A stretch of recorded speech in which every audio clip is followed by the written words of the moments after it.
Hi guys, welcome back again sa ating kitchen. Magano tayo, fried chicken.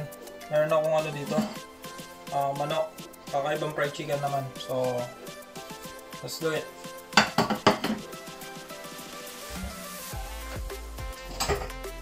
Itong manok na to, tira lang ng kagabi. So, linisin muna natin, tanggalin natin yung balahibo, tsaka yung balat. Kasi ano to, legs. 5 piraso lang ng legs to. Linisin muna natin. Dali lang naman to. 5 pieces lang.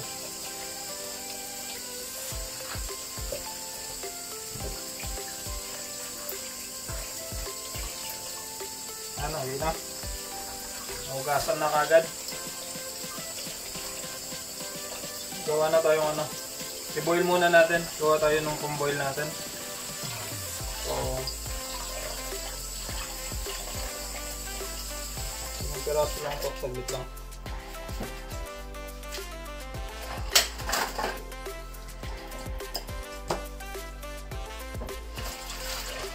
Ano yung manok natin? Tabaw ko konti yung camera. Ayan. Ano yung manok natin? So, gagawa tayong pang-boil. Dito sa kaldero. Lagay tayong hot water.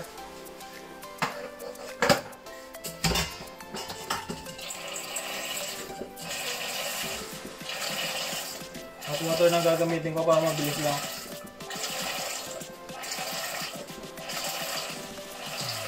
Yan, hot water. Tapos lagay tayong patis.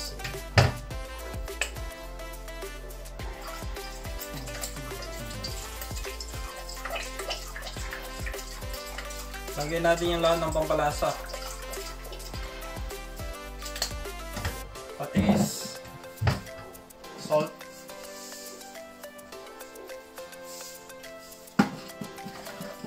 chicken stock.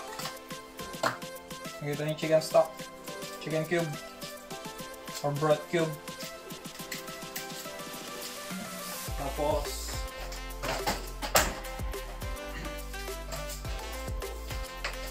black pepper,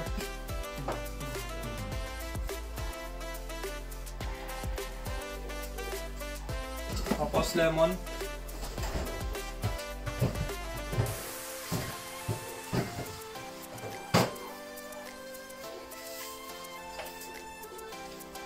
meron akong tira-tirang lemon dito. Ito na yung gagamitin ko para hindi masayang yung mga lemon.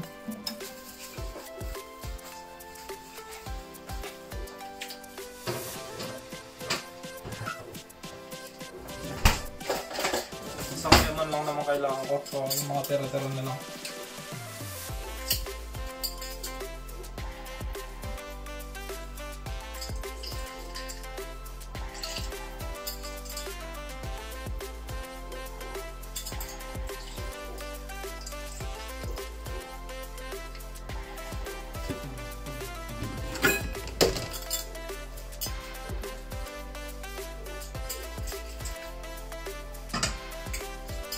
Yan, lemon.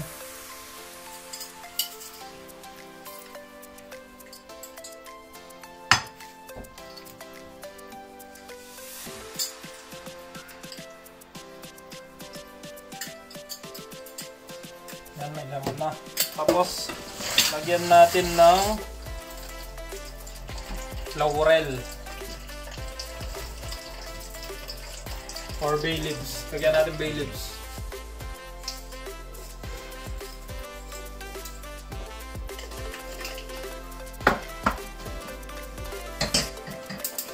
Habang ganyan ko na yung kulang para mag-boil siya. Tapos lagyan ko ng garlic at saka onion. Garlic and onion. I-crush ko lang para yung lasa na doon. Ayan, garlic and onion.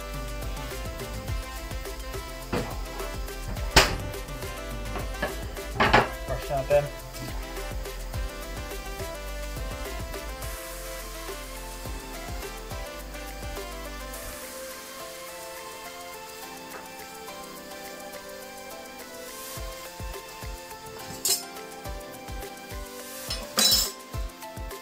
ko na yung garlic and lemon natin. Garlic and onion, I mean. Ayan na siya. Ganyan na yung itsura. So, i-boil natin hanggang yung aroma magano pumunta sa tubig. Tapos dagdagan natin konting tubig.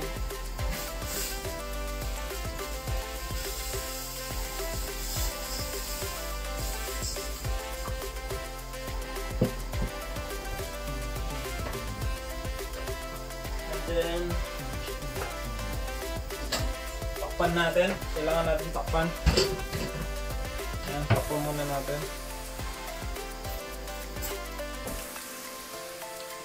Ayan guys. Yan kung makita nyo, may kulay na. Kumukulo na. Nasa tubig na yung aroma. So, next step natin. Lagyan na natin yung mga chicken. Lagyan na natin yan.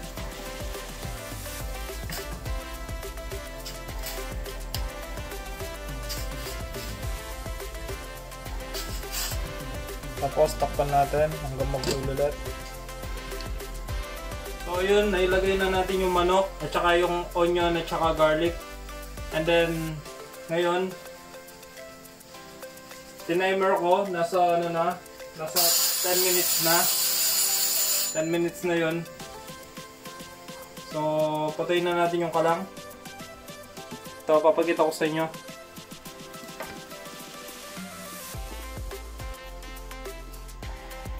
Ayan na siya. Yan na yung manok natin. Yan. Ang ganda na yung pagkaluto. So, air dry natin siya. Kuha kung lalagyan para pang air dry natin.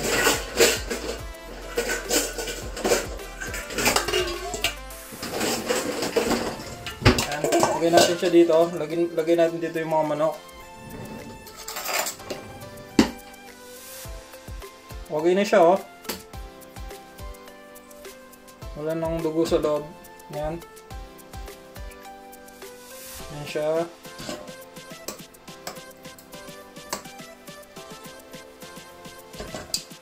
Lima lang naman to eh.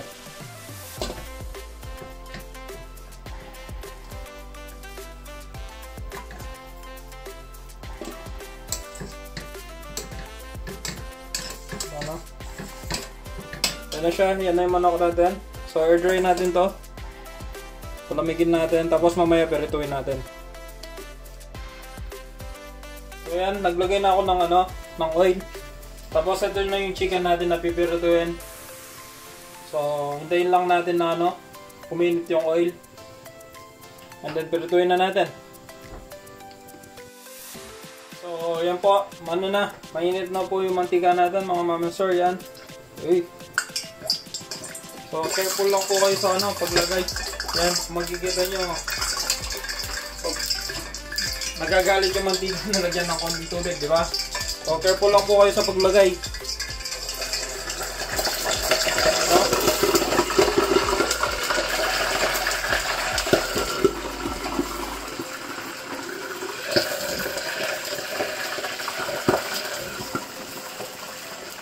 Dahil sigurado puputok.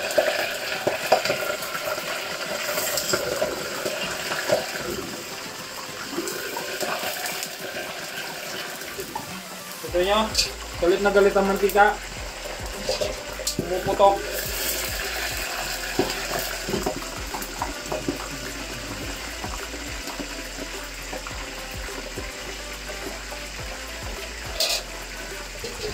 Tinakpan ko muna kasi masyadong delikado.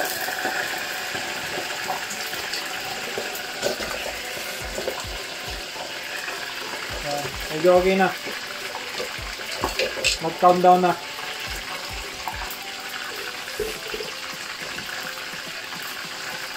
Mag-countdown na yung mantika natin. So, yan o. Kita nyo naman pagkapirito o. Ganda, di ba?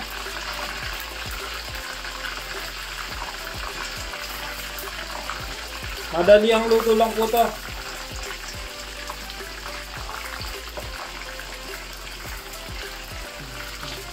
Ito yung yung manok, mangyayari niyan dito, crunchy siya sa labas, tapos malambot siya sa loob. Kasi binoil na natin yung manok na yan. So, ganun yung kalalabasan yan. Kaya masarap siya.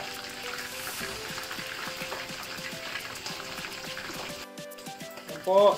Yan yung ano natin, chicken, no? Liter natin. Gawin lang natin siyang ano, golden brown. Sarap to. Pag golden brown na yan, okay na. Kasi luto na rin naman to. So, pag naging golden brown na, okay na yan. Sarap. At sarap niyan.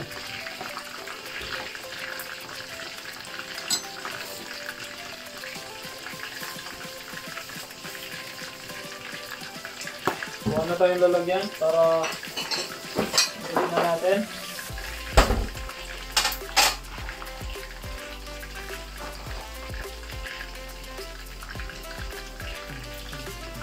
Ito ko na lang lalagay, hindi ko na siya strainer.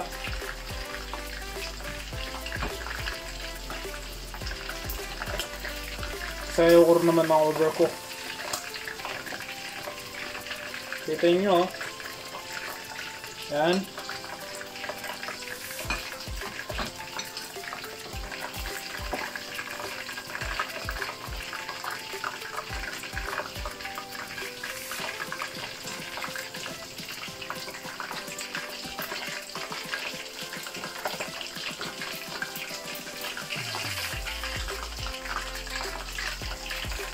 Ito yung isang fried chicken na ano, na walang butter. So kakaibang timpla ng manok. Next time meron pa akong papagitan ng isang timpla pa na alam ko. Alam niyo naman yung pagpa-fried ng manok, iba-ibang timpla, iba-ibang, kumbaga sa ano natin, iba-iba yung panlasa natin, di ba? Iba-ibang panlasa. Ayan na yung ano natin, yung fried chicken. Kakaiba. Thank you for watching my video, guys. Maraming salamat sa panonood. Sana lagi nyo ako supportan. Thank you. Ayan ang fried chicken. Kaya tayo, tara!